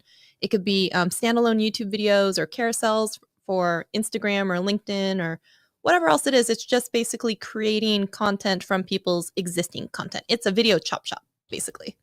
How long have you been doing this? I've been doing it quietly, like this kind of beta launch, because so long-term vision and plan is I will eventually hire out additional editors, and it's a fractional editing service. So you get 2 hours a day, and then you get the content that you get, or you want captions or whatever, you go through an intake and you tell us like, what platforms are you most interested in? Do you want burning captions? Do you want like, what's the general vibe? What are your colors? Do you have logos? Do you have like a general like theming? Like, like I'm more like young and hip versus like sarcastic and witty versus like buttoned up and professional. You give us the vibe of what you're going for. And then you give us access to, like a Google Drive, and we just start depositing stuff in there. So a few things, like I'm not interested in necessarily doing people's like longer YouTube videos, like editing, because people get so romantic about videos. And I'm like, I'm not trying to play that game. I'm just trying to take your baby and chop it up into pieces and give you smaller babies. Like that's all I'm in it for. And so, yeah, thank you. And, so I really just started talking to a couple people, and I'm like, the first 4 or 5 people will work with me as I get the SOPs and everything down. And then eventually I'll hire other editors, and then I'll start moving some of those people out into these other editors. And it's hopefully a service that I can offer for, a lot of YouTubers like yourself or Roberto. You have these really long live streams, and maybe you want to have smaller, especially like a Nick Nimmin. It's like he does a long 3-hour Q&A. Like, what if we just stripped out a whole bunch of those separate A's and Q's into separate videos, and then you could put them someplace as a clips channel or something like that. So that's kind of what we're going for, so that people can still feed the content beast, whatever platform they want to. But I want nothing to do with posting it, optimizing it, any of the rest of that stuff. It's just going to be like, here are all your pieces, go hire a company to distribute and publish if that's your deal. But like, I will give you tons of content from your video. So that's my company, and the vision for the future is to hire additional editors and bring on So this is why I did not know about this, because you were doing it quietly. Okay. It is quiet. Yeah. Okay, that makes sense. I'm like, damn, did I miss something? No, you've been doing it in the background. Okay. Yeah, I've been doing it, and it's been interesting, because every single step that you take in trying to start something for yourself, or do a business or something, it's a puzzle piece. And that's why it's so interesting, when you have all of these people that are always like, you could do this and you could do that. I'm like, have you tried it, Susie? Do you know? Until you have, it's like, put up or shut up. I'm sure you have lots of ideas from the back seat of that car over there, but you haven't actually been in here and tried to do anything. So like, help me out if you know where I am. But like, if you have no idea and you just want to tell me I'm doing all the things wrong, like, I'm not here to hear that. But it became like, how do you communicate with people that you need certain things from them, whether it's files or logos or fonts? How are they going to get them to you? How are you going to communicate things? Like, are you going to put it in Frame-O, or are you going to put it unlisted and then they have to, do comments, or like, how do you even know which platforms they want, or what, there's so many things that you're going through. And then like, what if they don't like it, or how do they deliver it? And you have to answer all of these questions, but you don't know until you're actually doing it and trying it. So yeah, well, kudos to you. That's definitely I definitely believe that you will find a lot of customers for your service, because a lot of people are trying to like find ways to repurpose their content. So if you could take somebody's longer video and chop it up into bits and bite-sized pieces where they could use it on they can use on other platforms, then hell, that's a cool service. So kudos to you. Thank you. I actually got that idea when I was a speaker at PodFest, and I was actually on a panel talking about how video podcasts are the future and how it's not just that, but it's really then giving you this bucket that you can chop up to get all this other micro content from. And the number of people that were like, "Can you please do this for me? Like, can I hire you?" And I'm like, "Oh, I don't do that." And I was referring them over to like VidPros and different people, even though that's not what really their specialty. And I was like, later I was talking to Roger Wakefield. I'm like, why don't I do this? Oh, I don't have time. But now I have some time on my hands. So I was like, I don't know. Let's give it a shot. There you go. Well, I hope it works out for you. That's pretty awesome. Thank you. Yo, shout out to Fit Blonde Tech. What's up? How you doing? Good to see you up in the cut. Hopefully you're having a good Friday night so far. So apparently earlier today, YouTube updated or I don't know if it's an update, but they sent out clarifications about community guidelines as it relates to putting links in your description in different areas of YouTube. And a lot of people got nervous because they felt like their affiliate links were in danger. But it turns out that there is no effect to your affiliate links as long as they don't lead to a malicious website. I think that's what they're really trying to get at. And that's always been the case. They have an entire help section about that. And I think they were just uploading or updating some of the verbiage on that to make it more clear. Because I think even Renee's already responded to that same effect. But just in case any of you all worried about affiliate links, they're fine. If you got affiliate links to Amazon or wherever you got affiliate links at, they're fine. They're just trying to crack down on the bad actors that might be trying to link out to malicious sources and hacking sources. So if you're just using genuine links, they're good. So no worries there. Speaking of links, though, genuine links, affiliate links, all the links. I had coffee this morning with Jesse Lakes, who is the co-creator of Genius Links, because they're based here out of Seattle. I was about to say, why did that name sound familiar? Because he just emailed Brian, who I don't know if he's still here, but he emailed Brian. That's what I was going to bring up. He said someone from, because I was talking to him, I was like, oh, I got buddies, you know, he was talking to someone at TubeBuddy. And then he said, yeah, and I think someone from vidIQ just contacted me. And I'm like, oh, I got buddies over there too. And I was like, was it one of these? And he's like, no, it's Brian. And I was like, oh, that's funny that you mentioned that, because I was talking to him this morning. Yeah, I that's one of the things that I have not really done yet as myself as a creator is Genius Links, because I feel like I don't really do much as far as affiliate stuff yet, but I'm definitely going to do more of that when the channel grows and different things like that. But yeah, that happened to come across my email. And I'm like, wait a minute, what are we doing with Genius Links? I'm like, okay, so yeah, that was pretty cool that we're getting involved with them. A lot of creators use Genius Links, and the cool thing about Genius Links, the cool thing about Genius Links is that they allow you to like have like multiple destinations on one link. And I think that's just amazing, especially for creators that do business from multiple entities like Amazon, Best Buy, Target, Walmart, whatever. All that stuff can be combined to one link. So I just think that's incredible. We were chatting today too about like what the future of Genius Link could look like. And like we were talking about some different programs that like I happen to be part of or he knows of, and including things like, you know, MyLogi and like just different things, especially around the Amazon front. And so he's very interested in helping creators, and even the cheapest plan, which is like $5. Like he's always like, oh, we don't really make a lot of money, but I'm trying to help all these creators, not like always like the hugest ones, but like the ones who are just starting out and really need that extra $5, $10, $15, $20 a month from Amazon links or whatever else. And I'm like, that would be me. So he's a real genuine guy. I really liked him. So I feel like there could be some really cool stuff in the future too. Yeah, oh yeah. Genius Links is gonna. I mean, they offer an amazing service. They're not going anywhere. I love what they do. Hopefully, I'll be at a point one day where I can actually take advantage of it. And yeah, we'll see what happens. I'll have to swear by him. He always talks about Genius Links. I know. Not just localization, but the choice pages too. Yeah, the choice pages. I was talking to him about you this morning, El Jefe. Telling that you sing their praises and that you're a big and especially because you have a lot of stuff that you recommend that is usually available like on Amazon and different things. And so I was chatting you up to him this morning. And I love that you said that, because this is why I continue to say that as creators, we should strive to maintain positive relationship with our fellow creators, because you never know who they're talking to and what position they might be in. I want all my friends to win, man. Absolutely. Yeah, absolutely. But if Jefe was crap talking you, then you wouldn't be talking them up now, would you? No. That's right. No, I'm just kidding. Which is actually funny because I was crap talking El Jefe today. Or yesterday, he was no. like, "No one streamed." I'm like, "I stream, sad face. Like, I've only been streaming on Thursday nights for the last 3 years. That's okay." And he was like, "My bad." I'm like, "All love," but like, yeah. Oh, good. All right. So, Valley wants to know what's your opinion on linking straight to video versus the video page. From what I'm aware of, it increases CTR if you shove your audience to your videos and make them click your newest video. You mean as far as like doing that on Twitter or something like that? Well, when I do it on Twitter, I link directly to the video. I don't want to make too much work for my audience. So when I put a link out there on Twitter or somewhere else, I'm giving them the link directly to the video. That's just what I'm doing.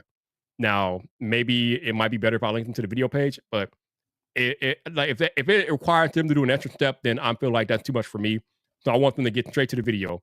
And depending on what the device they're using, they're gonna be in their dumb Twitter browser anyway. So it's just I don't even know if it counts like that. So, but yeah, I try to take them straight to the video.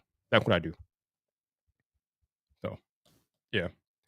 He said he heard from many people that linking straight to the video can actually hurt the video performance, especially if it opens in the mobile browser. Yeah, like I was saying, like if it opens in the mobile browser, then it sucks. But again, like I said, I kind of think about this in the way I think about chapters, because when chapters were first announced on YouTube, a lot of creators were apprehensive about them because they felt like that would allow their viewers to skip around their videos and it might mess up their audience retention.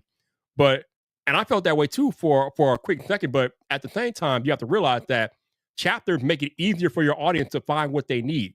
And if you make their life easier, they're more likely to create that bond with you, which will make them be more willing to come back to you and your channel because they know that you value their time. If I know you value my time as a creator, I'm more likely to rock with you as opposed to if I feel like you're wasting my time. I don't like my time wasted. Especially, like this is something I've especially been ruthless at since I've been a creator.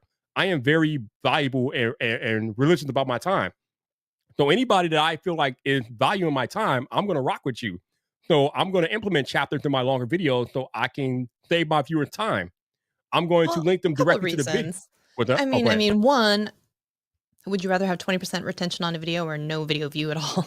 So, I mean, yeah, absolutely. But also, yeah, if you're going to answer their question with directly what they want, but also it's really just another SEO hack to answer and label all of your chapters, whatever you would label it as a Google search. And so because each chapter can show up individually as a search result inside of Google. So why wouldn't you give yourself, if you have 12 chapters, actually 13 chances for your video to show up? Yeah, and that's the other thing, like Shelly just mentioned, chapter can be searched. So I definitely like the fact that if somebody's searching for a particular answer to a question and they type in that question, your chapter might lead them directly to your chapter in your video. So that's pretty cool. Yeah. Oh yeah. I mean, if you think about it, if you have like the DJI wireless mic, right? And you have like unboxing, installation, how to hook it up to an iPhone, how to hook it up to an Android device, how to hook it up to an iPad. Every single time I say something like how to hook it up to an iPad, that chapter is going to show up if I label it that. So why wouldn't I want someone to, come in and watch it and like, oh, and what are the other settings that I need? And how come it only works in mono? Or like whatever the question is, how do I update the firmware? Every single one of your chapters should be named something like that so that you're going to give that information and answer that question anyway. So that's just a SEO hack anyway. Yeah, and I know some creators that actually like to tease what's going on in their chapters. Like they won't put the direct question or answer in the chapter. They'll just be like, if they let's say they're doing a top 5 trick video, they'll label the chapter tip 1, tip 2, and I hate that shit. I hate it. Like, bro, just give me the information. Like, why are you teasing what you're doing chapters?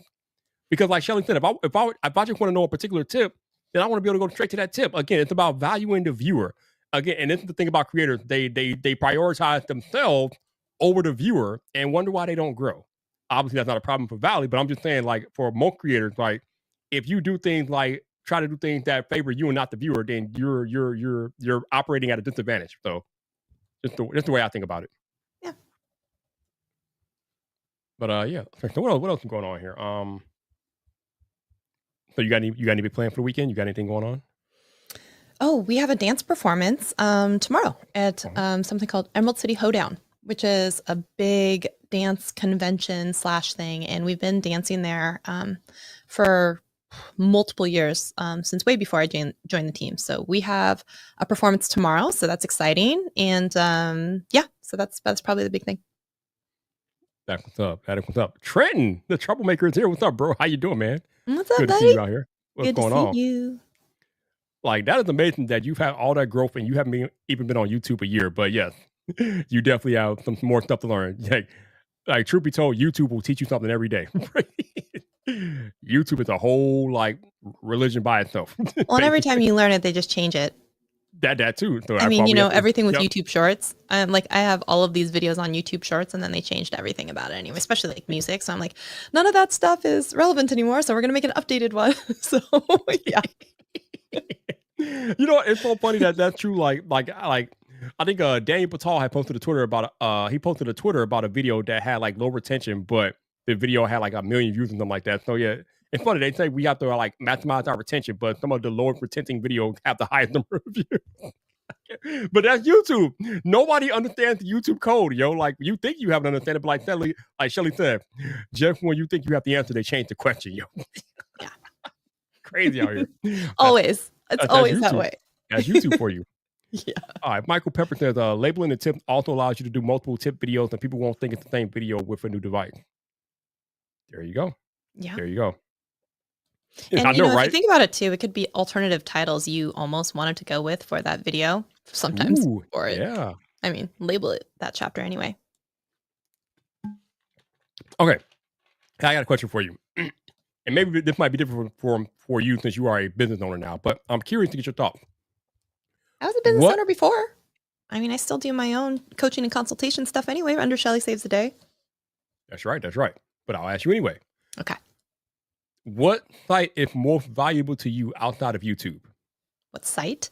Yes. What platform, I should say. What platform is most valuable to you outside of YouTube? Amazon Influencer Program. Okay. Yeah. Oh my gosh. Like if I make $120 from YouTube in a month, I'm doing pretty well. And I mean, and then in comparison, like Amazon Associates, I make, let's say $25, and then Amazon Influencer Program, I make $2,400. So like I make almost all of my money in any given month from Amazon and not from YouTube. Clearly, I need to like look into this whole Amazon Influencer Program thing. God damn. The hell? Because what I make on Amazon is usually, and then what we've all been trained to make on Amazon is the associates money. And that for me, sometimes, if you don't make over the $10 or $15 in a month, you don't get paid and it just rolls over, which kind of like the AdSense at 100. So my normal paycheck from Amazon was $10 or $15, like $11, $15. And so once I started joining the influencer program, that's where almost all of my money came from. So like, yes. Clearly, I have been doing Amazon wrong for the past 5 years. I need to look into this then. Okay. Because I've been an Amazon associate for like the last 5 years, but I make nothing for that practically. So yeah, I need to look into this influencer program. Damn. Okay. Yes. I think Trenton just got into it too, right? I think we were chatting about that. Can you explain a little bit about the influencer program, Shelly? Since you're knee deep into it. Well, if I tell you about it, then you might join, and then you'll take away money from me, which is actually okay. So here's what I'm going to say. I doubt that. No, I would never. Which is actually funny because a lot of influencers are like that. Because it's actually a smaller program, and a lot of them get really butthurt about if you try and like share the wealth and knowledge about it. Trenton and I were kind of messaging back and forth, and I would be like, get your videos in right now, get your videos in, and like just wait. And I cannot believe how fast your videos got approved. So kudos to you for that. But the influencer program is a level above associates where you can apply and you can it used to be Twitter, not anymore. So now you can use a TikTok following, Instagram following, Facebook following, and these are business profiles usually, and then a YouTube following. And you can qualify. They're very nebulous and not at all clear on what would be a qualifying number, but I would just encourage anyone to go to amazon.com/influencers, just apply and see if you get approved. If you get approved. Oh, go ahead. Is it the same thing that gives you like an Amazon influencer storefront, or that's something different entirely? It is. Oh, so it is that. Okay. So Yes. I just have never used it. Okay. Oh, okay. Great. So next is going to be then deciding how you're going to make money, because the way that they do it, they have these there's 4 different options. One is idea list, which is just you curating a list of topics. It could be like my streaming gear, or like my favorite tech, whatever it is. My favorite headphones under $50 could be an El Jefe one idea list. And then that's one. Then there's shoppable photos. So think more like a Pinterest image that you can kind of like put in, and then you tag the product. And then if people look at your photo and then go click on the product, then you get commission off that. The third is going to be their live streaming option, which is they have 3 different levels of live streaming. And then once you get into certain layers, you sometimes are supposed to get more exposure. You're supposed to get some better placement in some of the product carousels, which we'll talk about in a second. Their live streaming program has some flaws, and I was on a round table with Amazon about that, about why people don't want to stream on their platform and why it's not beneficial for a lot of people. Because like I had streamed for like 10 hours, sold like $1 worth of stuff, or like my commission was $1 worth of stuff. And I'm like, I would rather take that 10 hours and make the fourth category, which is shoppable videos, and just wake up every morning and find out how much money I made. Complete difference. Okay. So you can create these shoppable videos. So if you're on Amazon and you scroll down towards the bottom, you'll usually see a carousel, is what they call it, of videos from sometimes from the brand, sometimes from other people. Those are the influencer videos that I'm talking about. So to get into that carousel, you have to go through a couple layers deep, which is going to be one, you have to submit 3 videos at the very beginning to be approved, 2 levels approval. One, I don't know why I did that while making a 21, but I was trying to do 2 and totally effed it up. So first level is Amazon is going to check it to make sure it complies with their guidelines, and they're going to give you a pass fail. So that's the first. Then the second is you're going to take those 3 videos and you're going to submit them for approval for what they call on-site, which is the product page. And so that can take, now because the program is a little bit more saturated, it could take up to 6 weeks. I think Trenton was 3 weeks. I think it was so fast because I've heard some people like 8 weeks and he got approved right away, which is rare. A lot of people like will have to go through multiple rounds and it's 6 weeks every single time. And once you have these videos that are approved for the second round, which is the on-site, then it's just off to the races and start making videos about any and everything. It doesn't even have to have been purchased in your history from Amazon, as long as it's available on Amazon to sell. So they're looking for these kind of like hands-on, demonstrative, like, this is the Logitech MX mouse, and these are the buttons that I'm pushing, and this is how large it is, and this is how I can change it from one computer to another, or something like that. 30 seconds, whatever. Some people try and make it really complicated. My videos are like 30 seconds or something like that. And as long as someone watches like all of that video or 30 seconds of a video, then I get commission. And so it's not like trying to drive traffic like an associate link does. It's people are already on the site wanting to buy stuff. And if your video tips them over the edge, you get credit. And so but they still have to buy something for you to get the credit, though, right? Anything that they buy too during that session. So if they decide to buy a TV or camera or whatever else, if they were watching your video and it was the last thing that they watched before, right, then you get credit. So that's where most all of the money comes from. And then also you'll have the option if you want to start joining some of these programs. So like Thrasio and Logi, like I was talking about, where sometimes brands will send you products and for you to make videos. And sometimes they'll even give you additional commissions on top of if you, they'll have like an Excel sheet where basically has a formula that takes out their ASINs or product numbers. And they'll say like, whatever you sold of our products, you get an additional 10% on top of it. So you can get extra money from that. There can be ones where you can be in some of these groups where brands will pay you to do videos. You have to be careful because some of them try and steal your videos, but like there's lots of opportunities when it comes to that. And I have an entire live stream where I talked with Dan Courier about the program too, because he also has a course on it, but also he and I talk a lot about it. And we spoke at a conference about Amazon Influencer and how everyone else is talking about live streaming. And we're like, no, screw that. Shoppable video. And so if you guys want to see that, it's also on my channel. You can see it. There's a whole live stream that I did with Dan talking about the influencer program. That is interesting because I feel like that's where YouTube is trying to go with their live streaming personally. I know they implemented things like storefronts on YouTube, and I know they were doing some e-commerce live streams last holiday or whatever, or the holiday before last. So I think YouTube is trying to go there. But I think they kind of stopped focusing on that and reverse their focus more to short form content. But yeah, I gotta believe at some point they're gonna get back to the whole e-commerce thing because that's the future of shopping, I think. Yeah, what's really weird is like Pinterest tried to do it and launch shoppable video live streams, and then they shut it down pretty quick.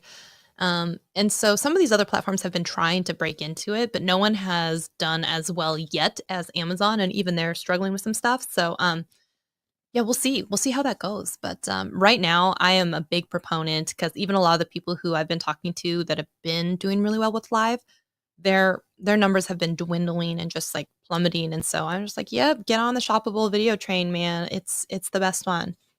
Absolutely. I need to look into this. Damn. Okay. You do. Yeah. Happy to chat with you about that anytime. But like, I cannot tell you the amount of people. I was just seeing LFA saying gatekeeping, which is so funny because I'm like, Amazon themselves is not gatekeeping. You see Instagram ads that they're running being like, join our influencer program, and like the wall of people underneath, like, you denied me. What's it take to get approved? But like, I'm like, these are huge companies advertising. They want people in it. And in fact, you know what? Walmart also just launched something and it's in beta and they're also doing the same type of thing. And I'm like, you guys, it's not that big of a deal. There are millions of SKUs on Amazon. And if you are really that like hard pressed to think that this piece of revenue pie is just going to be made smaller because a few other people are in the program, you think they're going to sell all the same products as you, like, you are sorely mistaken. And like, shut up. It's not that big of a deal. But yeah, a lot of them are just panties in a twist about it, man, like really upset, especially if you talk about it, like either how much you make, how to get into the program, advice for getting approved. They get like mad. They get mad about it. They really do. That's a damn shame. Not me, though. I'm just like, I can't shut up. Here you go. I'm not surprised, but it's a shame, though. Yeah. If the influencers themselves, you just have to find like-minded creators to understand there is enough money for all of us. I agree. Ding, ding, ding, ding. Absolutely.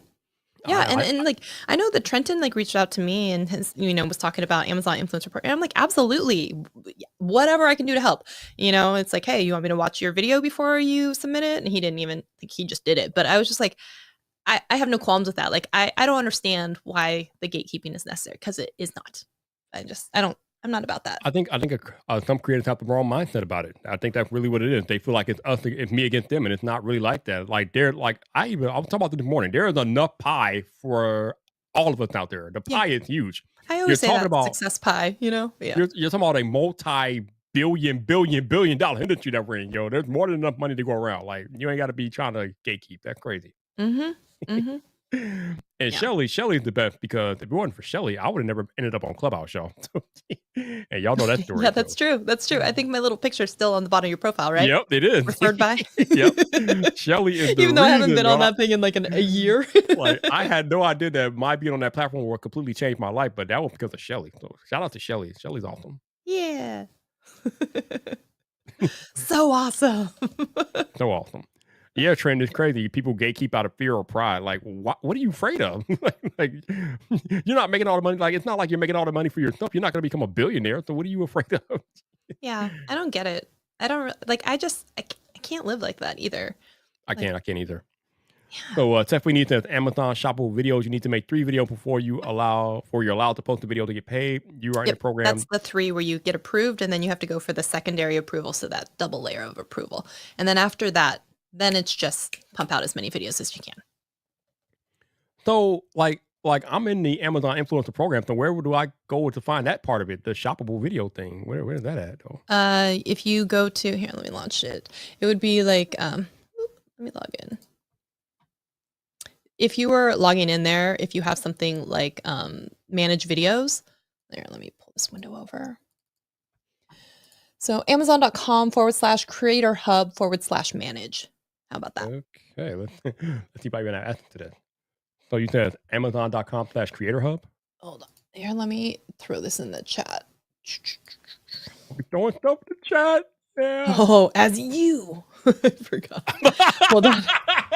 I forgot. What the hell is going on right now? Try this. If you click on this. Who authorized this show? Me! You can't stand me. Try and click on that and tell me if it goes into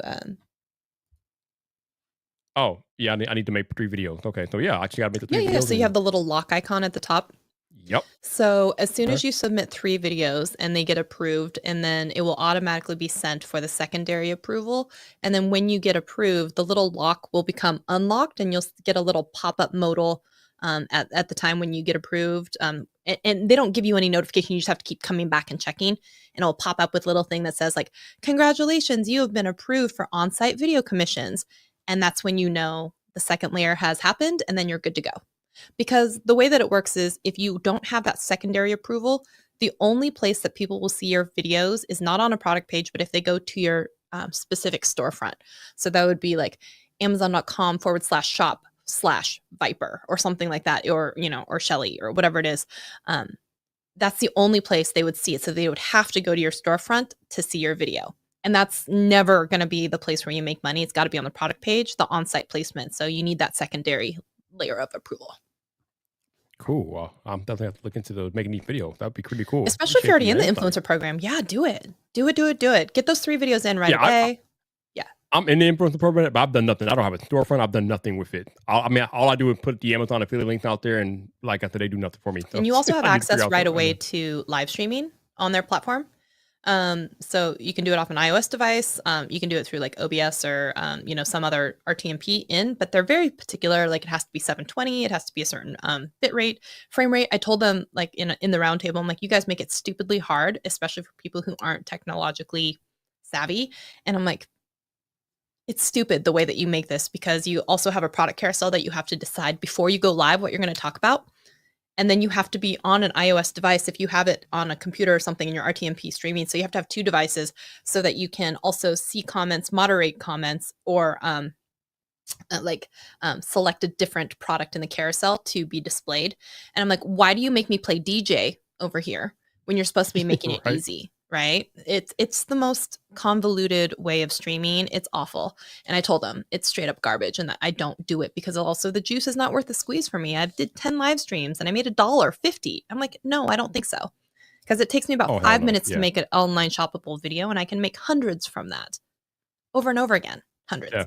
So So wait a minute. So if you want to shoot in 1080p, like that's not allowed? no, you cannot stream in 1080p. You can only stream in 720, 25 frames. Yeah. Yo, It's only that- 720, that- 25 frame a second. So every time I do That that, is- because I stream 30, I have to change it to a different one to go to Amazon. that immediately disqualifies technically T, because you know he ain't doing anything less than 4K. Yeah. Bro, that's funny. Okay. All right. Let's Yeah, see, if you, trend- I would say though, if you are going to do videos for Amazon, cut out any of the intros, cut out your name, cut out any like, comment, subscribe, cut out follow Yep. me on any other platforms. It's really just factually based. This is how big it is.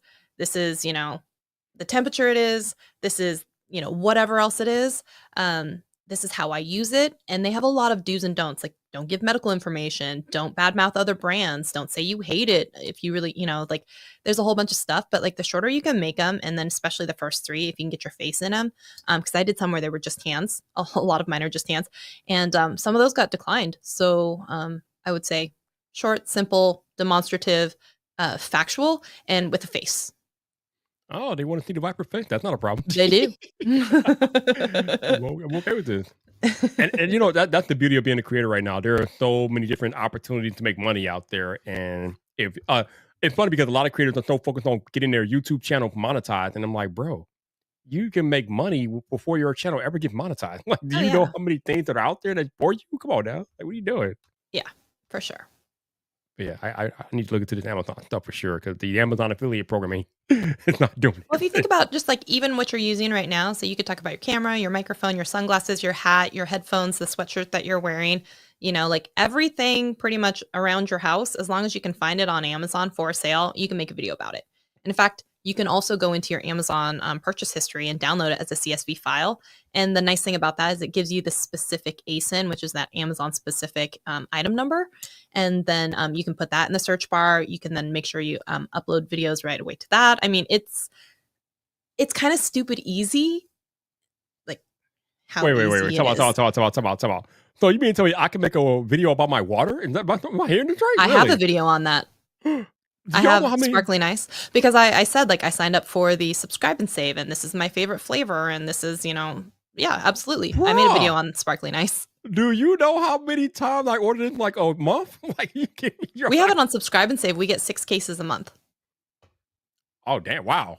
Yeah, But- we drink strawberry lemonade and cherry limeade like on repeat. That's all we drink. Like So yeah, you said you give them 6 times a month? yeah, 6 cases Oh, a 6 month cases a month, delivered on okay. the last day of the month.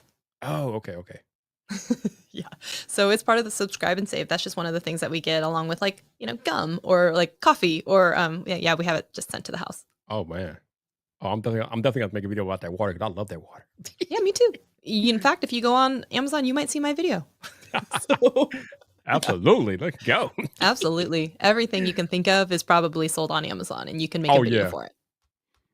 Who was I talking to? I think I was talking to LeBaron this morning. He was talking about how everything that he does is on Amazon. He doesn't really do any physical retail shopping much anymore. And I'm like, Yeah, yeah, Amazon just makes things so easy, man. It's crazy.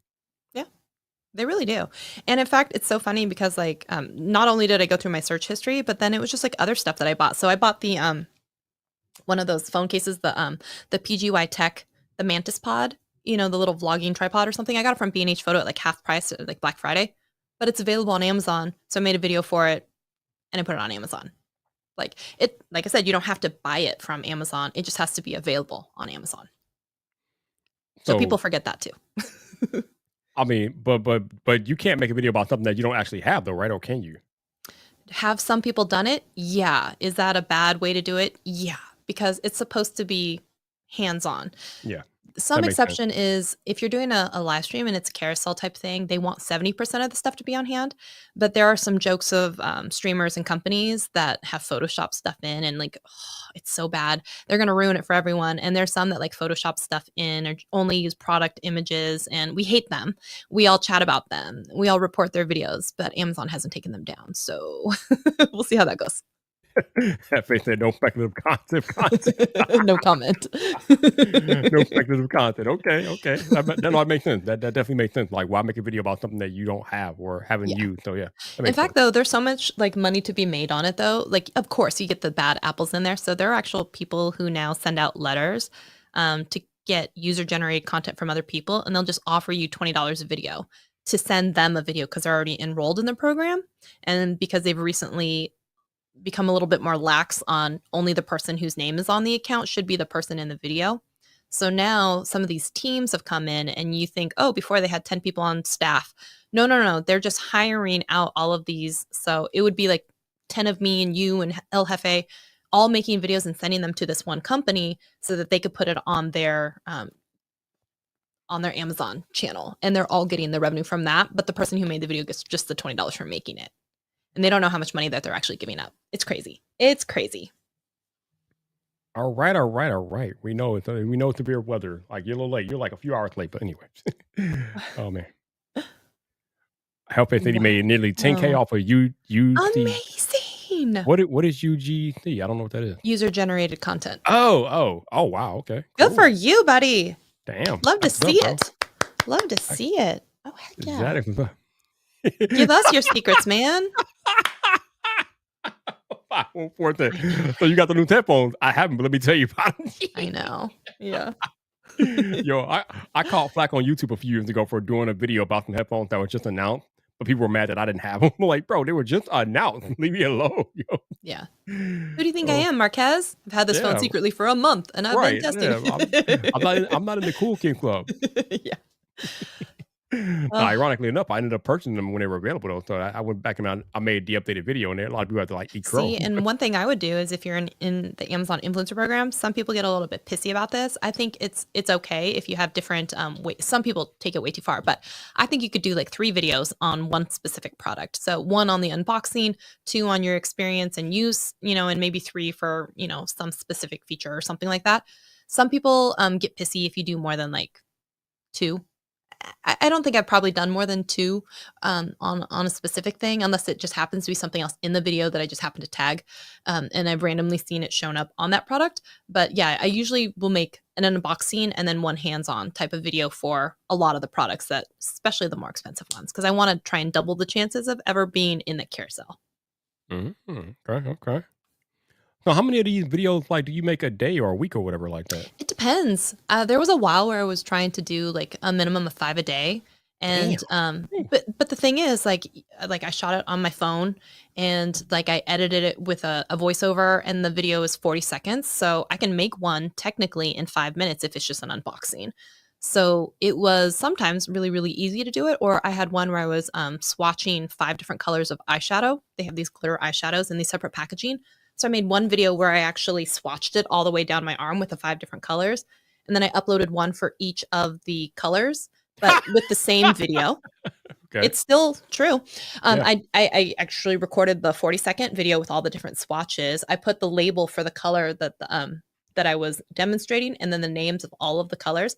But technically, I did a new voiceover for every single one of the 5 colors, but it was actually the same video because I was just being smart about the way that I was shooting it because it was people want to see it demonstrated and compared, and they want to see which one you're actually talking about.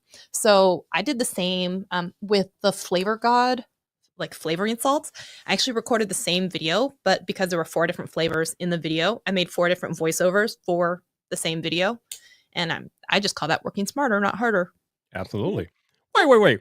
What do you mean you sold B-roll and new headphones and earbuds to 3 big name brands? Like what? How did that? Yeah. What? Like can't they get their own B-roll? They have the product. Like how do they not have their own B-roll? Like I'm so confused right now. Good for you, LFA. I mean, yeah, that's some gangster stuff right there. But what Awesome. that makes very little sense to me. But I'm here for it. Okay, that's awesome. Like, Yeah, but some brands don't have the foresight to have an entire team or a room and a setup and like that. So if LFA has a very specific system and lights and coloring and like something that was like very on brand for that, they would much rather just pay for it than have to go out and rent a room and lights and figure it out themselves. If that's not their jam, you can just write a check to someone and be like, I'll take that. Thank you. that is pretty rad. That is definitely pretty rad. Man. Love to see it. Good for Yeah. you. Proud of you.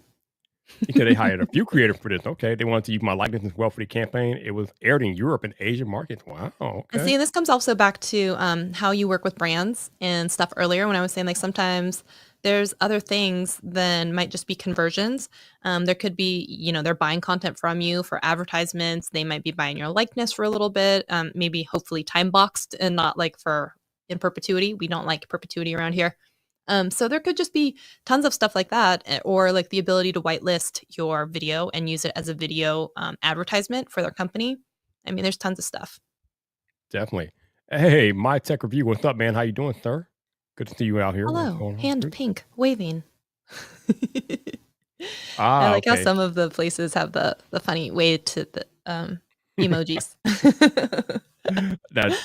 Okay. That makes sense. You had a good relationship with the brand prior to the deal. Okay, that makes sense. That Yeah. makes sense.